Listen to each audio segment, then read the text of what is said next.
एक सेठ जी थे, काफी बूढ़े हो गए थे। दाना दलने की एक चक्की थी उनकी।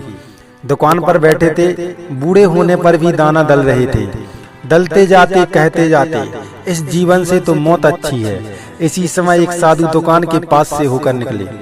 उन्होंने सेठ जी के शब्द सुने, सोचा कितना दुखी है यह व्यक्ति, इसकी सहायता करनी चाहिए। उसके पास जाकर बोले, सेठ बहुत दुखी लगता है, मेरे पास एक विद्या है, यदि तू चाहे तो तुझे स्वर्ग ले जा सकता हूँ।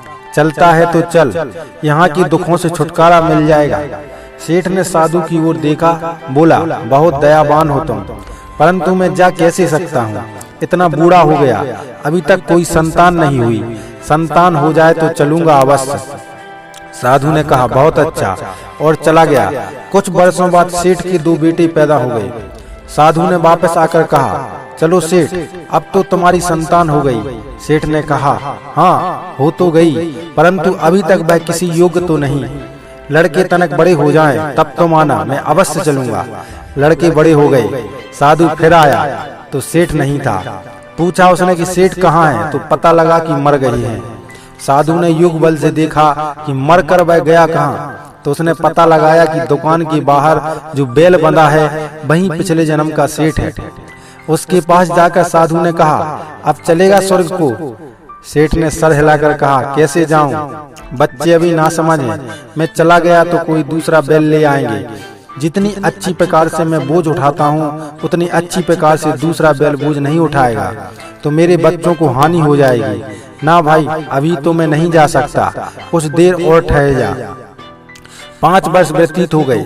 साधु फिर वापस आया, देखा दुकान के सामने अब बैल नहीं है। दुकान के मालिकों ने एक ट्रक खरीद लिया है।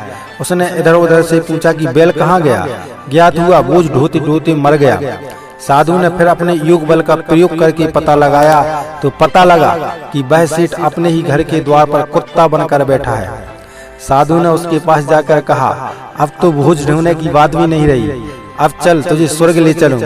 कुत्ते के शरीर में बैठे सेठ ने कहा, अरे कैसे ले चलेगा, देखता नहीं कि मेरी बहू ने कितने आभूषण पहन रखे हैं, मेरे लड़के घर में नहीं है, यदि कोई चोर आ गया तो बहू को बचाएगा कौन? नहीं बाबा, तुम जाओ, अभी मैं नहीं जा सकता। साधु चला गया। 1 वर्ष बाद उसने वापस आकर देखा कि कुत्ता भी मर गया है। उस साधु ने अपने योग बल द्वारा पुनः उस सेठ को खोजा, तो ज्ञात हुआ कि वह अपने घर के पास बहने वाली गंदी नाली में कीड़ा बन के बैठा है। साधु ने उसके पास जाकर कहा, देखो सेठ, क्या इससे बड़ी दुर्गति भी कभी होगी? कहां से कहां पहुंच गए तुम, अब भी मेरी बात मानो, आओ तुम्हें स्वर्ग ले चलूं। कीड़े के शरीर में बैठे सेठ ने चिल्लाकर कहा, चला जा यहाँ से, क्या मैं ही रह गया हूँ स्वर्ग जाने के लिए? उनको ले जा, मुझको यहीं पड़ा रहने दे, यहाँ पोतों पोतियों को आते जाते देखकर प्रसन्न होता हूँ। स्वर्ग में क्या मैं तेरा मुख देखा करूँगा? यह है मोह के चक्कर में फंसी रहने का परिणाम। यह मोह का चक्र आत्मा को नीचे ही नीचे ढकेलता चला जाता है। नहीं, इस प्रकार के कर्म मत करो, कर्म करो अवश्य, परंतु मोह और ममता से परे हटकर। दोस्तों, आप लोगों के लिए यह कथा कैसी लगी हमें कमेंट बॉक्स में जरूर बताएं। अगर अच्छी लगी हो तो वीडियो को लाइक और शेयर जरूर करें, और हमारे YouTube चैनल को जल्दी से सब्सक्राइब कर लें। बहुत बहुत धन्यवाद।